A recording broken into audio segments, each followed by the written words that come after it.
you know what? There's a quote, Tadiwa, now. I want to read you this quote. Cool. By Frantz Fanon.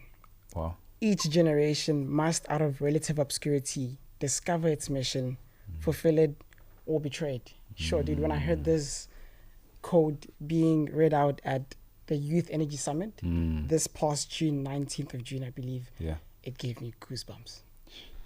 It gave me chills. I could feel the hairs on my arm standing up, you know, because it prompts the youth. It prompts us to really introspect as to what our mission really is as a youth. Right. You know, during Youth Month, obviously we take time to reflect on the youth of 1976. True. You know, their mission was unfortunately not something they chose. It was forced upon them. It was forced upon them, you know, and they had to fight for a future whereby students are able to learn in a different language, learn in a different your language. Language, yeah. It's something that they had to do for us to enjoy this privilege that we have today.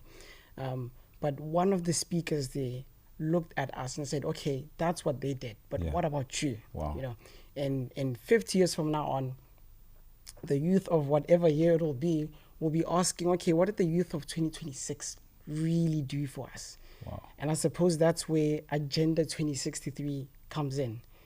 Ladies and gentlemen, my name is Warana Mahobe. Once again, thank you so much for tuning into this podcast. Today I have with me Tadiwa, who is a law and politics student here at the top University of Africa. Dude, come on, say hi to the camera, introduce yourself.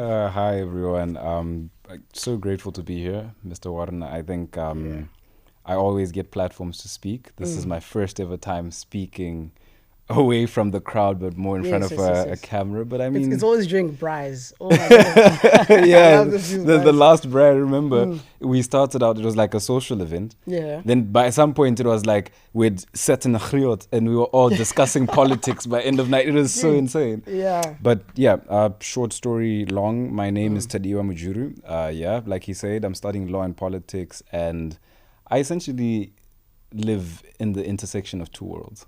Which are? On one end, I am a political figure, a political student, a theorist, a leader, I assume.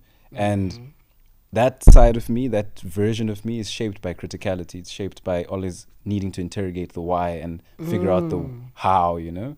And then on the other side of things... Not accepting axioms then. Yeah, I don't take it as it is. And then on the other side, I'm a law student, so I'm disciplined. I'm meant to enter the practice some later stage and uplift our communities using the law. But yeah, thank you for having me. Anyway, just to take you back a little bit, I loved that point you spoke about when you reiterated that quote that was stated by the militant author Frantz Fanon. Absolutely. Right? And I think it's essential to understand that in everything he did, in everything we do as scholars, questions are one of the most powerful tools in the world. And to even take it a step further, you find that our grandparents, they faced a question, the anti-colonial question. Oh, yes. Our grandparents, they were faced with a time where, okay, we now have these imperialist powers that have landed upon our shores. We have to defend ourselves, or we have to get co-opted, or we have to reclaim who we are. That was their question. Correct. Our parents inherited the post-colonial question, right? Independence is achieved. Yes. We're now in the moment of freedom. What are we going to do now to set up our children for later? This is when African countries were now being liberalized, right? There we go. And then now, we as a youth, we as the children are faced with yet again another question. And I think I'm not going to take too much from what you're going to start it with. But again, it's that question of, okay, how can we now convert the aspirations of our parents, those visions, into the future? How can we turn those aspirations into lived reality? So that the next generation that carries the button stick, they face a different question. There has to be continuity and progress to this. But the question is such a monumental one, because I don't know if the audience has had a look at Agenda 2063. Maybe we could start off, at Tadiwa, by summarizing how we even got to imagining an Africa that we want. At what point did we say, okay, we have to have unity as South Africa, as Egypt, as Morocco, as Congo, as Ethiopia, you know? So maybe let's just trace it back, sure, all the way to 1963, when the OAU, the Organization of African Unity. Okay, yes. Great. So in Africa, and I think I'm gonna just challenge ourselves because this is not planned, but absolutely, even if we take it a step further back, right?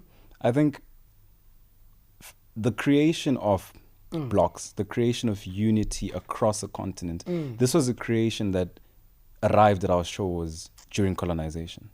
Elaborate. What do you mean by that? During the time of Ubaba Ushaga. Okay. Yes. During the time of the Nguni clans, during the time of the Roji state in Zimbabwe, during the time of the sorry, forgive me if I don't pronounce it right, but the Arua up in North Africa. Okay, right? Yes. During those times, we had kingdoms, we had states, we had technology, but we didn't have unity across the continent. And I think essentially what we then saw was that after the world wars, countries were like, you know what?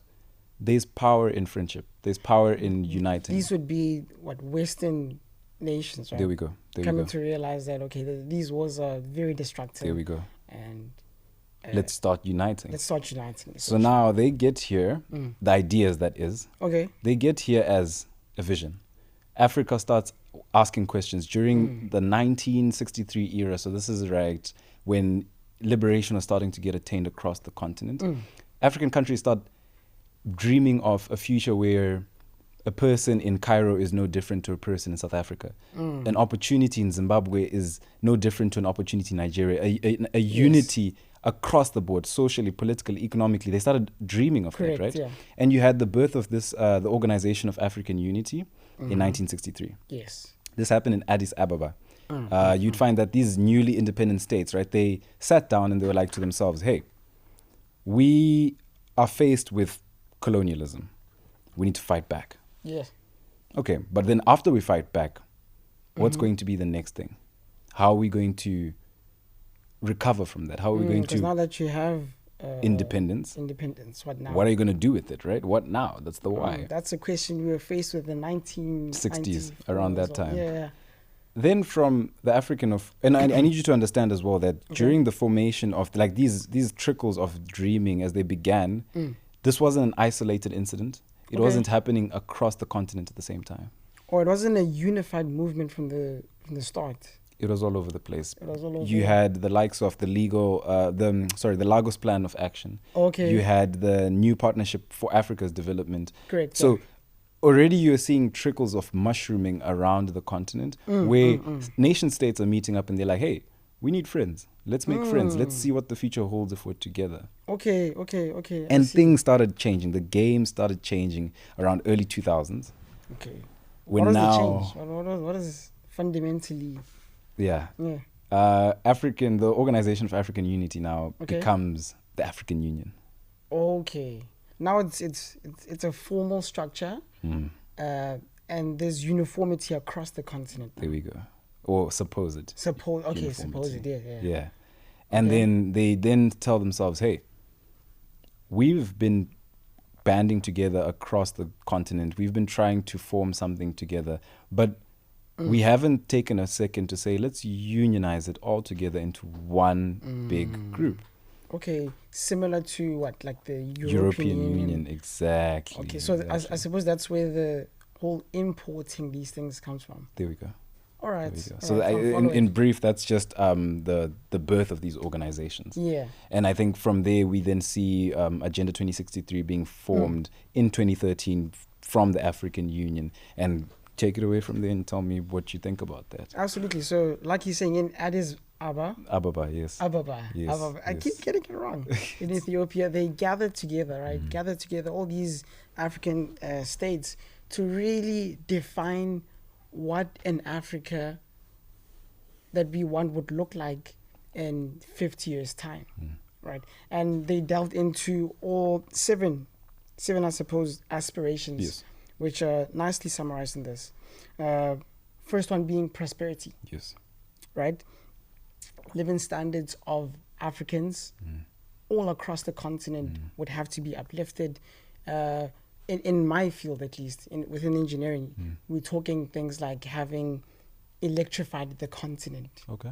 Having access to clean water, clean cooking solutions. I don't know if you know this, but a very scary statistic was mentioned at the Youth Energy Summit, and that is around, I don't want to mess it up, but around 600 to 800,000 people per year pass away due to cooking with unclean methods. So things like coal, for example, that is insane.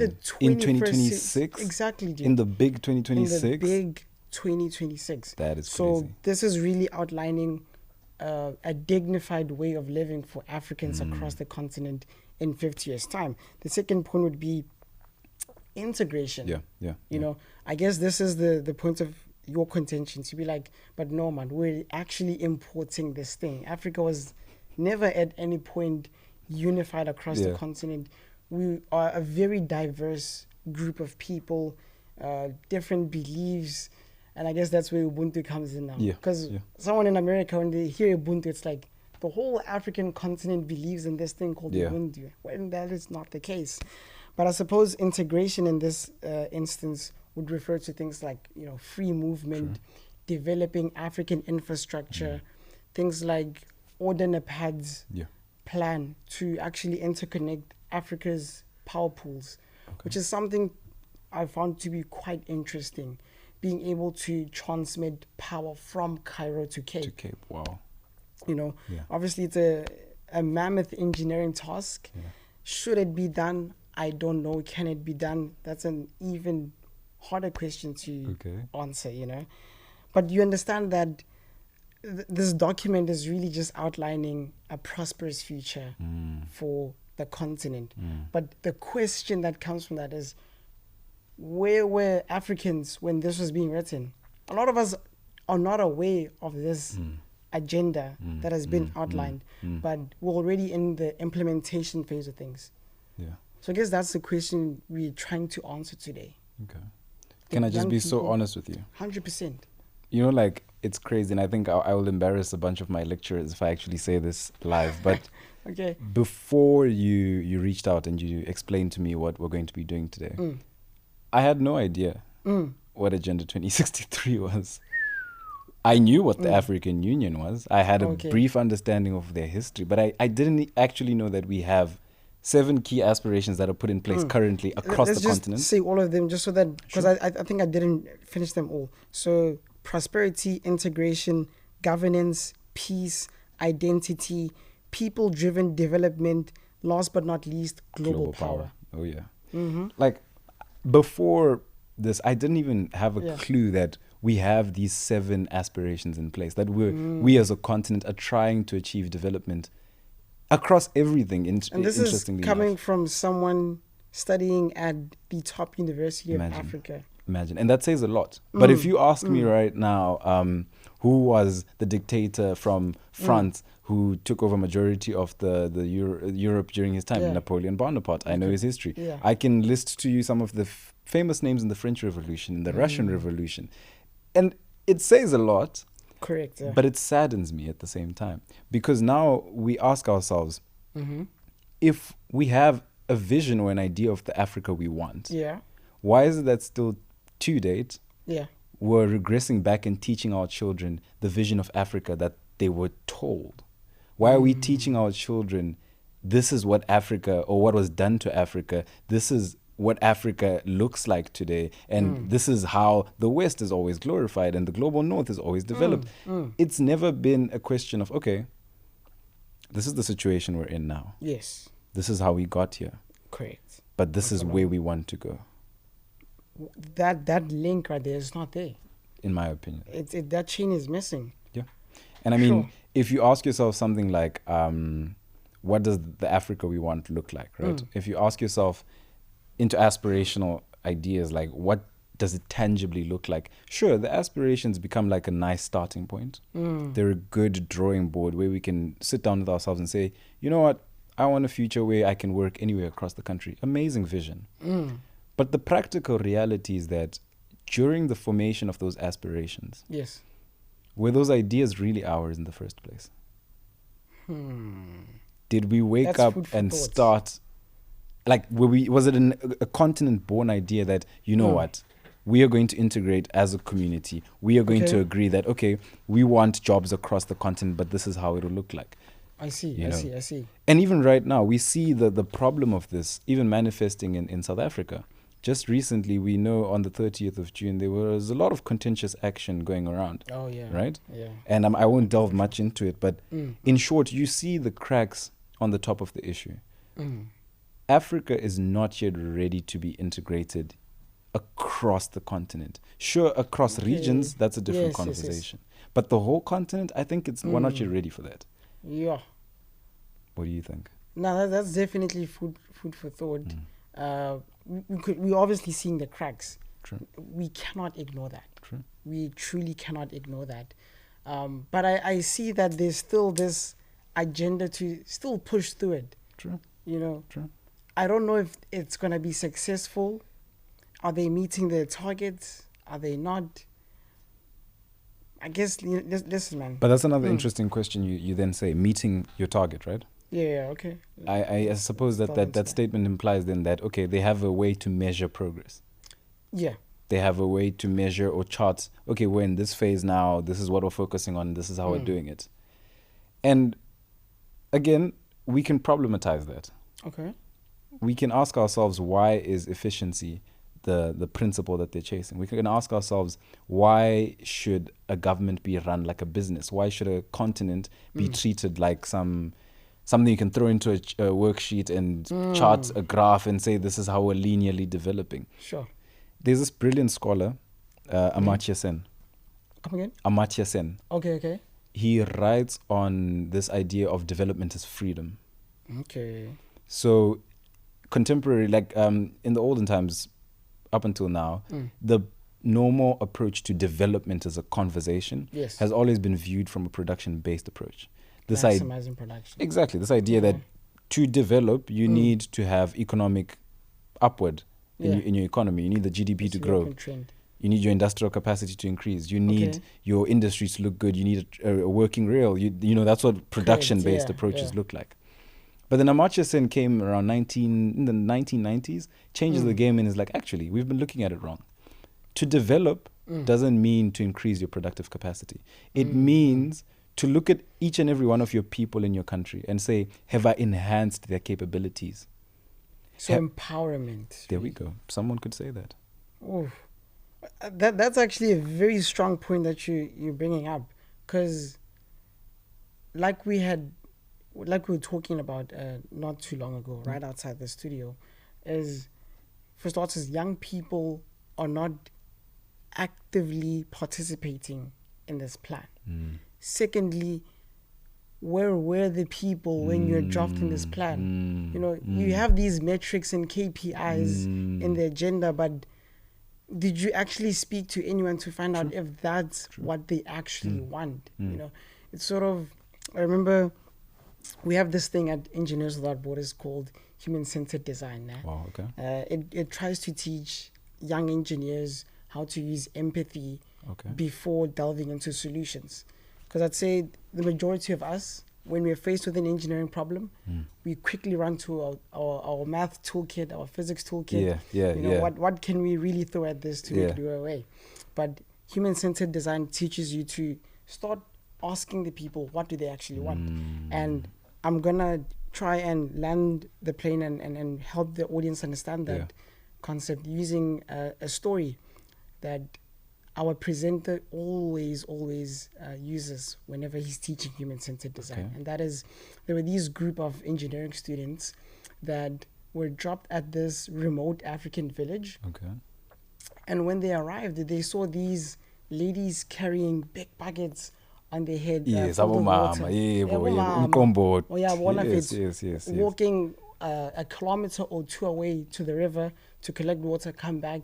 And obviously the engineering minds lit up. Like, no. We see a problem. We see a problem. We can solve that for you. So they went into their little engineering shed and they created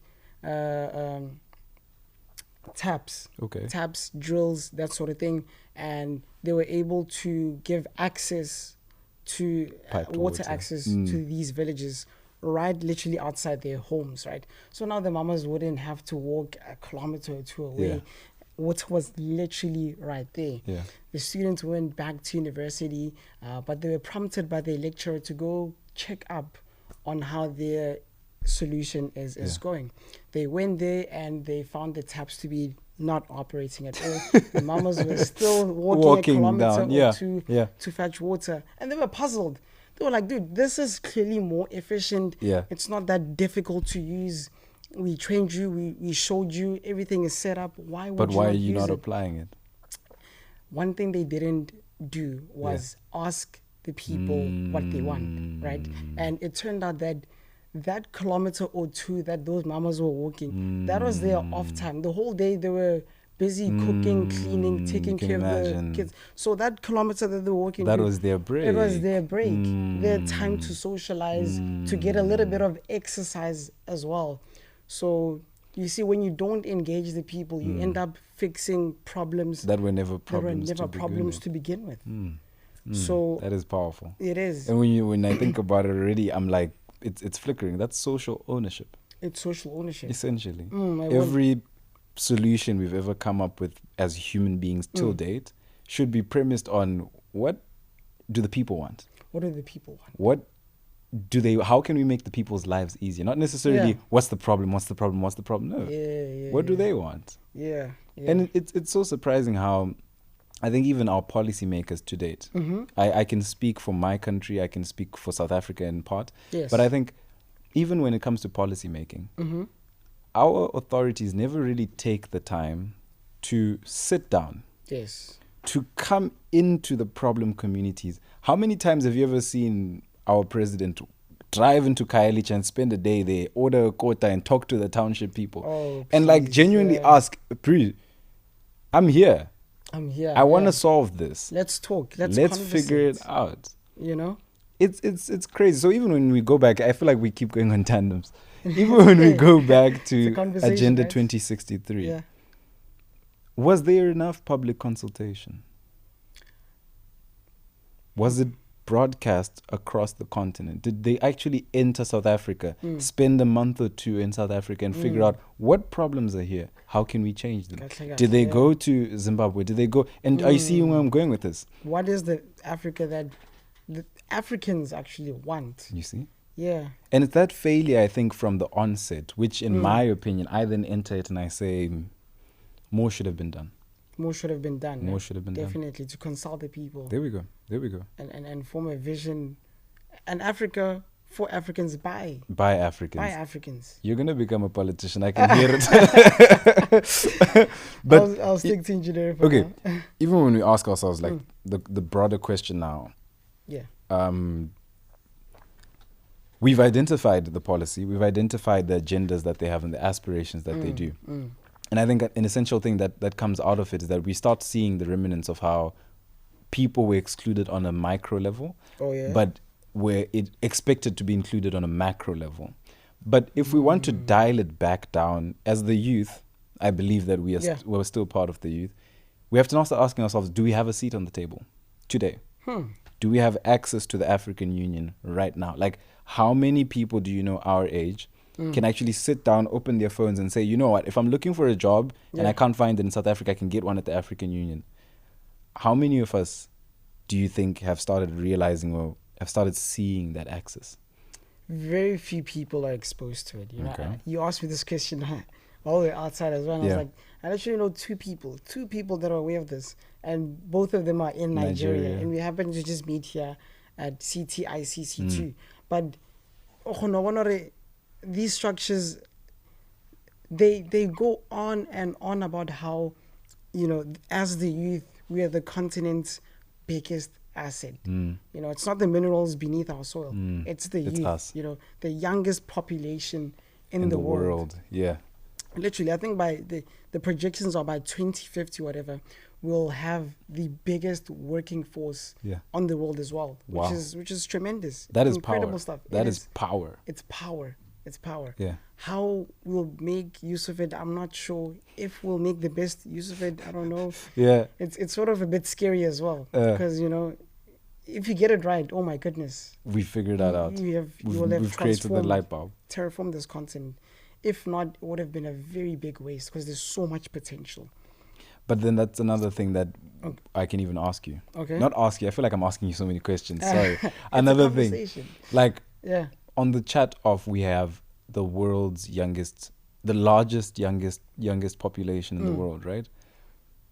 I think the reason why we as a continent have always been behind on the race, and I like to think of it as a race because it makes me conceptualize this distance between the global north and the global south. It's right? a good framework to have.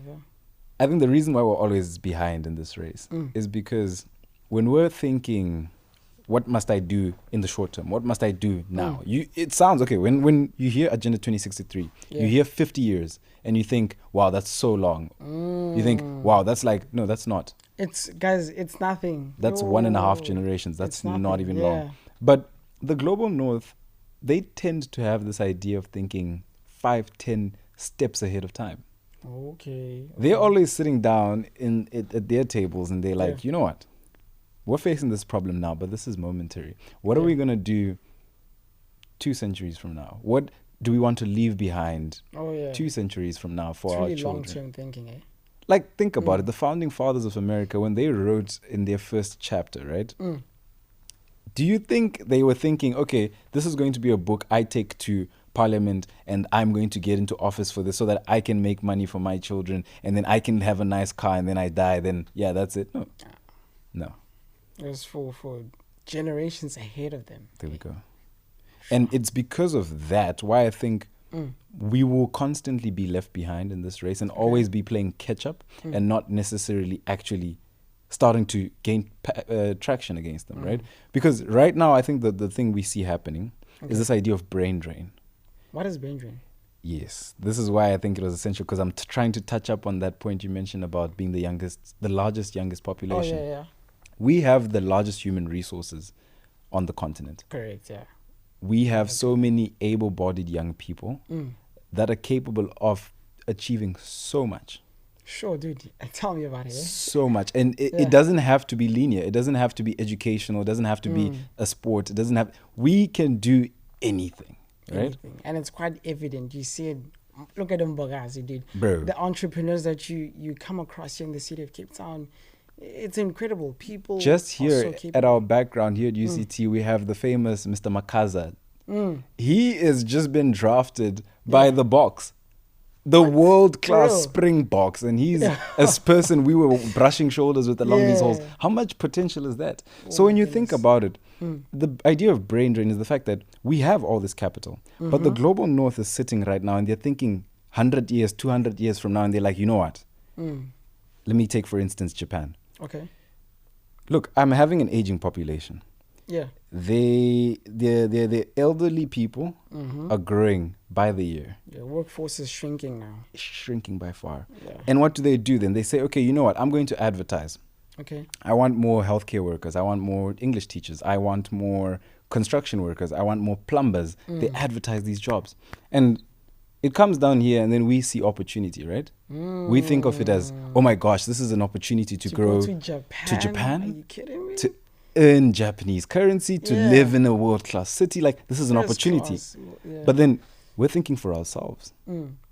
What's actually happening is that they're draining our talent. They're taking our best and able-bodied big population and building their workforce tomorrow. Because like it or not, that guy or girl, when they land to Japan, do you think they're going to want to come back home quickly? Absolutely not. Do you think they're going to want to come back and develop their township when they get... Do you think they're going to actually take the time to say, you know what? Let me fix my country. Yeah. So now, that's why I then also say we as a youth, we need to start waking up, man. We need to start washing our eyes and removing that crust and that aesthetic that abroad is perfect and start building back our backyard first. Our backyard first, eh? Opinion. That's my opinion. And I fully agree with it. I fully agree. I think the talent should stay on the continent to build the continent. You know, in almost all my videos, I always end up, guys, let's make this continent great again. Guys, I truly believe in our potential. That's because I see it being extracted every single day. You know, I come across incredible people like yourself, for example. Thanks, man. Yeah. Nah, I don't dap myself, but thanks, Credit man. where it's due, Tadiwa. Like you too. Credit where it is due, man. Let me just have a look here. I feel like we've literally like thrown the script, like we had it, and then we just threw the script also and just went on our own journey. Oh my goodness. But oh my goodness. It's interesting. I think even when we see it right now unfolding. But I suppose the question we never answered here now was young people not being able to engage in this. Okay. To define what Africa we want in 50 years' time. Okay. Maybe let me make it personal. Okay. For Tadiwa, what is an Africa that he wants? What does that look like? Wow. Yeah. You know, funny story. I think actually the audience, ask yourselves right now, can you define right now in a paragraph what is the Africa that you want? I know. I asked myself that. I was like, it's a simple question, obviously. Yeah. But then I had to sit down with it and write something. I was like, yo. It was hard. It was hard. It was genuinely difficult. I was like, I don't know. And that's a problem because without clarity, where are you going to go? Where are we going to go? Where are you going to go, you know? Can I ask you something, a legal question? Okay. I know I'm the lawyer, but I'm going to ask you a legal question. Sure. I was asked this just recently at an interview, and I literally froze because I didn't know how best to answer it, because it sounds easy, but then it's actually hard. If you had the chance right here, right now, Mr. Waruna, to change any law in the country, any law, whether to, like any existing law currently, what would it be and how and why would you change it? There we go. I froze. Genuinely speaking, like the recruiter was looking at me and like, hey, put and he's a law student, so imagine me who's not that well informed about the law. Dude, that's crazy. Imagine the president gave you that opportunity. It's like, here's a pen, man, boy. Change any law you want right now. And then you have stage fright. Mr. President, I'm sorry, I don't even know what the laws are. Sure, dude. No, but okay, that's food for thought. Like, think about it. I think as a youth, we should start asking hard questions with ourselves. Yeah. We spend a lot of time complaining and crying and being angry at all these people. Correct, yeah. But how much time have we ever sat down and said, you know what? Yeah. I'm going to change the country. And this is how I'm going to do it. To educate oneself, to understand what will it truly take to get Africa where it needs to be. Oh my goodness, man. I'd say from my end, it would just be the engineering part of it. But even then, even if you had an engineer, like, listen, is there anything that you would like to change about the way we do things that would make this continent better? I'd freeze. Okay, but can I ask you another one? Yeah, sure. Do you think engaging with the African Union right now is the easiest thing to do? I haven't tried, so I'm not sure. But the fact that majority of us, I promise you, probably a lot of us don't even know about the African Union. That's a problem on its in and of itself, you know? So moving forward, I don't know exactly like how we can tackle this. But I'd say, for me, now, I think when I started this, I started first with the YES Summit, right? Yes. The Youth Energy Summit that I attended here at CTICC2. And I love their goal is now to build a youth network of 100 million strong young Africans. Okay. Right? And in doing so, in creating this network, you're going to have several connections, people interacting with one another from different backgrounds, with different expertise, different aspirations and goals, that sort of thing. But when people come together, dude, like magic starts happening. I noticed that with the bride that you hosted. And I was like, okay, Tadiwa called in this person, this person, this person, this person, this person. But I think that the sum of it was greater than even the expectation. The expectation of our constituents. So I think that's where we should start. As the youth, dude, we should be having these conversations. To be like, what is the Africa that we want, you know? Okay, well, what laws are there in South Africa? Let's educate ourselves on that.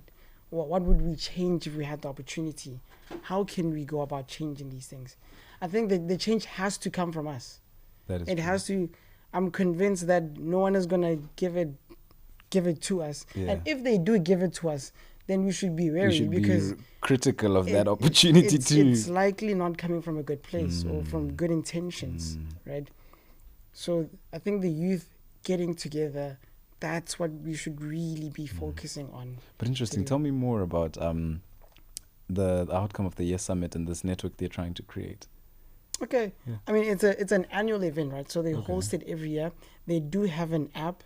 I think maybe I'll leave the link in the description below so that people can register on it and network. So the one of the goals they have, apart from building that network, is to also connect us with industry professionals. Wow, okay. So this would be a way to sort of bridge the gap between learning and being a student to what's actually happening on the ground. Because I'm sure you've done VAC work and there's quite a gap to fill there, right?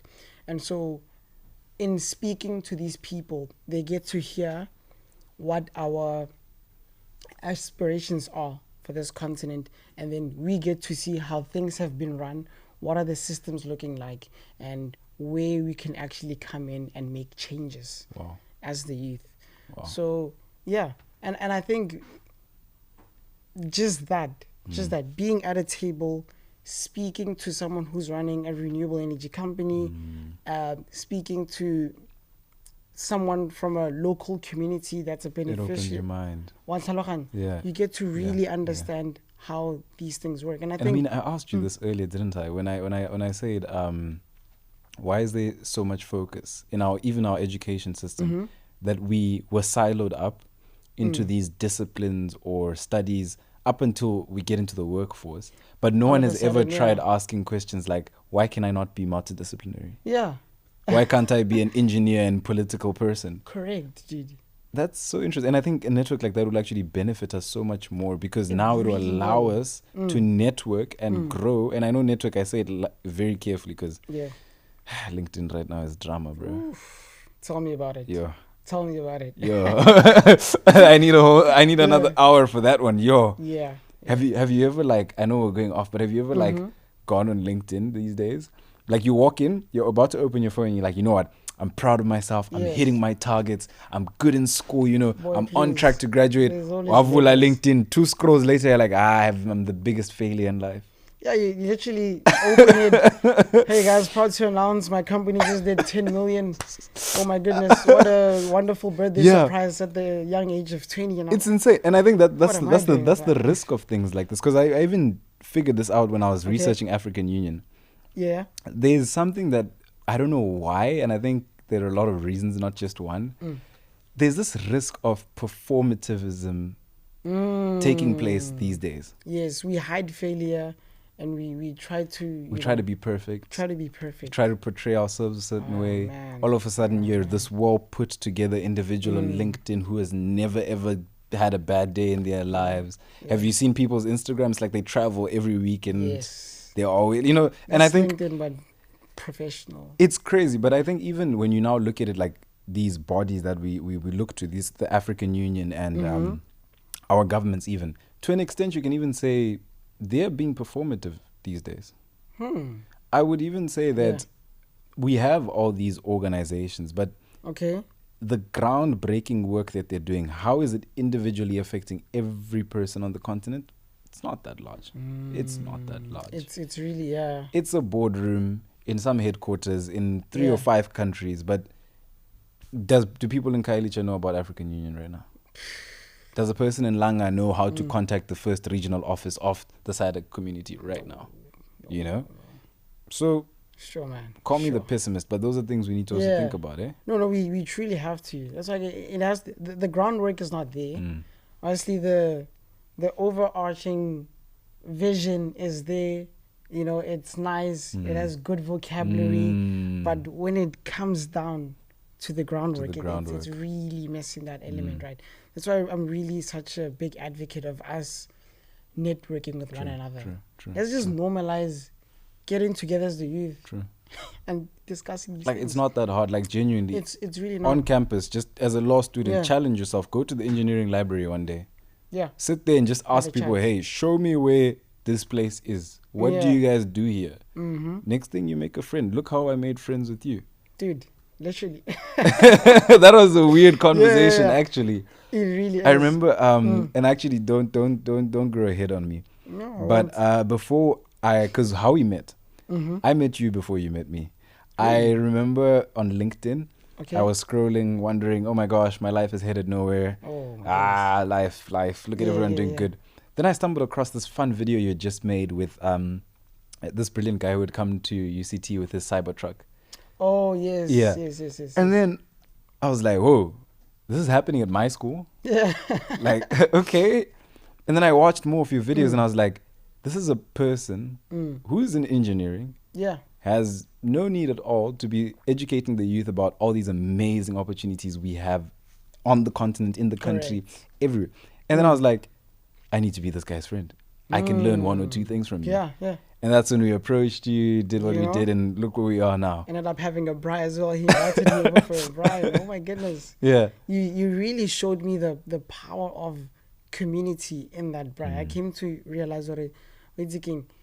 Actually, do we really even need to wait for central organizations like AU and stuff to have these conversations? I think we can facilitate those things on our own. Real. On our own. Literally. Like, let's talk about Lekgotlas, right?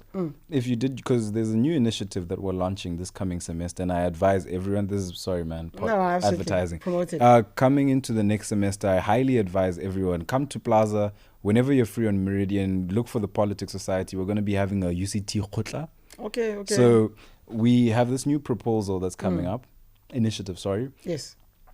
In Southern Africa, back in the day, the chiefs and the village community, they would gather in like a semicircle under a tree usually to discuss contentious issues in the village, right? Okay, And this was our tribunal, this was our court, this was our think tank, this was our community hall. This is a body, not in a body, a community of people who surrounded themselves in issues. Day in, day out. Politics in the lived reality. They conversate about it, It wasn't formalized. There were no speaker roles. There were no rebuttals. There was no fancy English. People were not speaking like this. It was genuinely like, Baba, there's an issue here. Sit down. Let's talk. Let's talk about it, right? So we're bringing this up now at school. And I think what I'm trying to put across is that people shouldn't be afraid to get uncomfortable meeting strangers and hearing more about their stories. It doesn't have to be formal. Don't pitch yourself to me. Don't ask for a career. Don't tell me about your career. Come to me and ask me, hey, bro, did you watch the game yesterday? What did you think? We start from there. Dude. Literally. And you'd be surprised how it has a trickle-down effect. And eventually we've just networked. We've formed a connection. We're now talking politics. Then we're now recording videos on Agenda 2063. It will build, It will. It truly will. So you're right when you say networking is really the future of our continent if we think about it. It lies in the people. I love how we took this very abstract, complex issue and we boiled it down. And we came to realize that, you know what, we should first start off with community. Like you're saying. Let's actually have the conversation before we can even say, no, let's change this. Let's get together and let's talk about these and let's normalize that. Let it be something we're comfortable doing. You know, on a frequent basis. True. Oh my goodness, guys, we truly are running out of time, unfortunately. Tough. You know, so we're gonna have to close it. But I love that, you know, at the end we came to agree that social infrastructure is something that's going to be transformative for this continent. And as the youth, we should be taking it upon ourselves to build it, engage with one another, and make this continent great. Great again. Thanks, man. Thank you so much for tuning in, eh? All right. Awesome. Dude. No, that was lovely. That was lovely. Crazy. Like, you're so right when you say that. Like, we walk into it with this script. This idea of, okay, this is what we're going to talk about. 3 paragraphs down the line, we're talking brain drain, we're talking LinkedIn, we're talking... That is crazy, bro. Dude, I love that Lekgotla.